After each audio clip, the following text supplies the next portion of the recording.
Hi, and welcome to the Day in the Flow podcast with your host, Edwin Amboy. Thank you for joining me again for a very special podcast episode. Unfortunately, on April 9th, the world of hip-hop, or the world of music, or the world in general, lost a great artist and a great man, and Mr. Earl DMX Simmons, who passed away.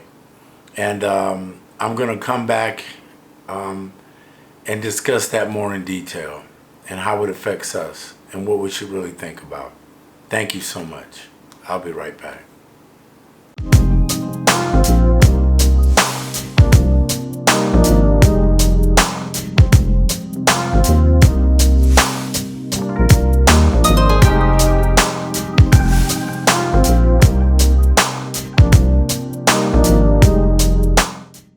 Edwin Amboy back with the Day in the Flow podcast. Thank you so much for all your love and support so far. I really appreciate the feedback, the support from everybody. Again, I would ask you if you gain something from these videos, and in order to keep getting notifications whenever I post new content weekly or even bi-weekly, I would suggest that you would click the subscribe button, click the bell icon, select the all option so you get notified of all new content, and give a thumbs up to the video, and please give me some feedback. It's very important that you subscribe. As we all know, the more subscriptions, the more view time, then the channel can be monetized. And for me, monetization of this channel is to benefit needy people here in Cambodia. You know, I'm not trying to monetize this channel for me. It's for some people that are really hurting right now. So it's very important that you subscribe and support the channel. I thank everyone that has so far.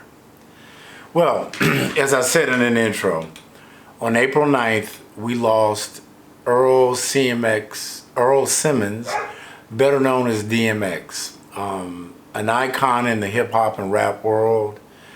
And it was truly tragic. He had a history of substance abuse, and it appears from all reports that he had an overdose and suffered from a heart attack, which led to him losing oxygen to his brain for up to 30 minutes, which he was unable to recover from. Just like everybody else, I was really hurt and by the news. It came as a shock, but in a way it didn't.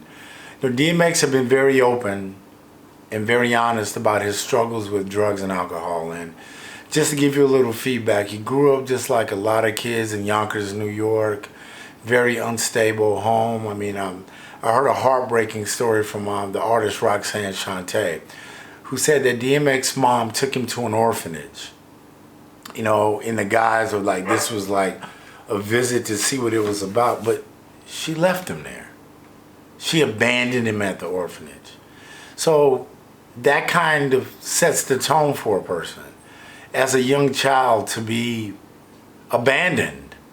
And DMX sort of struggled with those type of issues his entire life. His music spoke for itself. He was such a brilliant, articulate spokesman, artist, poet.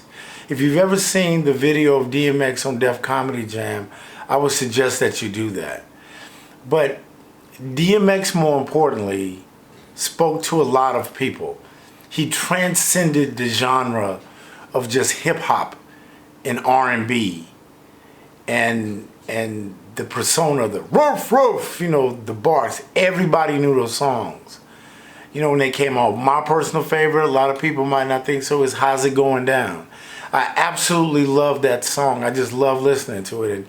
And DMX is special to me in this way.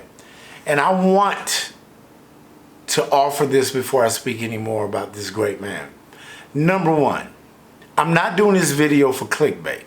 I'm not doing this video so that people will click on it. I'm doing this video because DMX's life means something.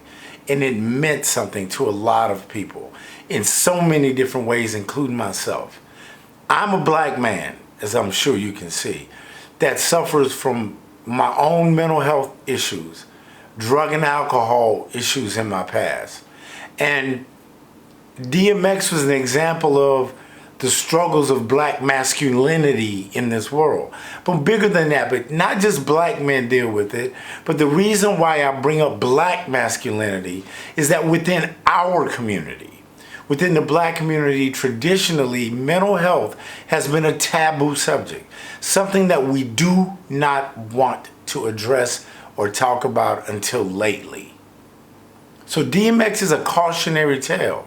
He's an example of what happens in this world to black men for whatever reason don't get the help that they need. Now, he died of an overdose, so he died of the complications of an overdose. That happens every day. Not just to someone as world famous and has the notoriety and exposure that DMX has, but it happens every day. Black, white, Asian, it doesn't make a difference. Addiction knows no color. Addiction doesn't care. It's a disease, it's a sickness, and it's terrible and it's horrible once it gets its hold in you. And you're taking that from someone who knows. It sits over there like a little dog waiting in the shadows until it pounces on you and you're back into the throes of that hopelessness and self-pity and loathing and abuse because you're dealing with pain that you're trying to get away from. That was me. That still is me to a certain extent. Granted, the drugs are gone, the alcohol is gone. You know, I'm and it's a struggle every day. You know, occasionally when I went out to have a beer, I'll probably leave it half full, but as far as me drinking to the point of being drunk, that's not an option for me. I don't know about you. Maybe some people enjoy it, but I choose to no longer live in a world of convenient amnesia, selective amnesia, when I only look at the good times I had, but not the negative consequences, the physical, the financial, the emotional consequences, the physical hurt that I do to myself and other people, but more importantly, the emotional hurt that I have subjected people that truly love and care about me about because of my choices. And again, and let me say this very, very clearly, it is not about willpower. And it makes me angry when I hear people say, well, just have the willpower not to do it. Like it says in the big book of Alcoholics Anonymous, I am completely helpless, totally powerless against the next drink or drug. Left to my own devices, I am completely powerless.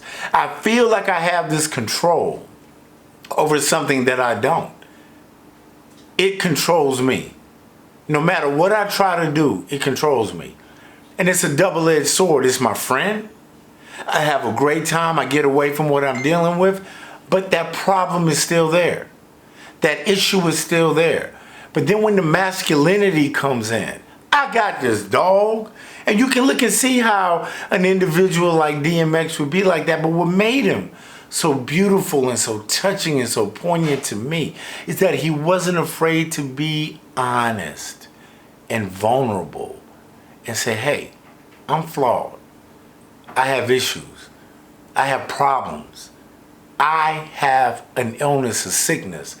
And even though he was judged and berated and beat down by the world, he kept his head up and he kept fighting. What made DMX so special was the fact of his transparency and his honesty and the eloquent manner in which he described his struggles. I'm going to quote just a few lyrics from his songs to illustrate my point. From the album Flesh of My Flesh, Blood of My Blood, he says, places I've been, things that I've seen, what you call a nightmare is what I have as dreams. From the same album, Flesh of My Flesh, Blood of My Blood, it's easier to sin, but it hurts my heart. I'm really trying to win, so where do I start? And that particular line really hit me, it touched me. Where do I start? Where do you start? If you're dealing with substance abuse and mental illness, where do you start? Well, I always say the best place to start is the beginning. Look deep, ask for help. A true warrior asks for help. The resources to sit back and say, this is too much for me to bear. And that's one of the reasons why I started this channel. It's about experience, strength, and hope. It's easy to go down that road, and we're human, we all flawed. And we all fall short, and that's okay. You're not the only person dealing with this. Let's look at the life of DMX and celebrate it. For the artist he was, for the man, the father, the son, the cousin, the artist that we're gonna miss, the power, the vibrance, the eloquence of such a wonderful man. But his life also should live on as a legacy. That we know what the end game is of this. It all usually ends one way. So today let's celebrate the life of Earl DMX Simmons, who tragically lost his life and became another victim of substance abuse. The paradigm of thinking has to change. It's okay not to be okay. It's okay to ask for help. And that's coming from someone who deals with this on a daily basis. I've had my struggles, I still have my struggles. Drugs, alcohol, depression, anxiety, post-traumatic stress, we all do. And during this very difficult time that we're all dealing with, it's very easy to get caught back into that matrix, into that vicious circle. So today, as we celebrate the life of DMX, I celebrate you, and I urge you, if you need help, ask. We're trudging the road to happy destiny, one day at a time. It doesn't have to always be that way. Again, if there's something from this video that speaks to you, and I'm going to expound more on this in further videos, but I urge you, please click the subscribe button, the bell icon for notifications when I upload. Check me out on Instagram at Day in the Flow Podcast. Day in the Flow Podcast on Facebook.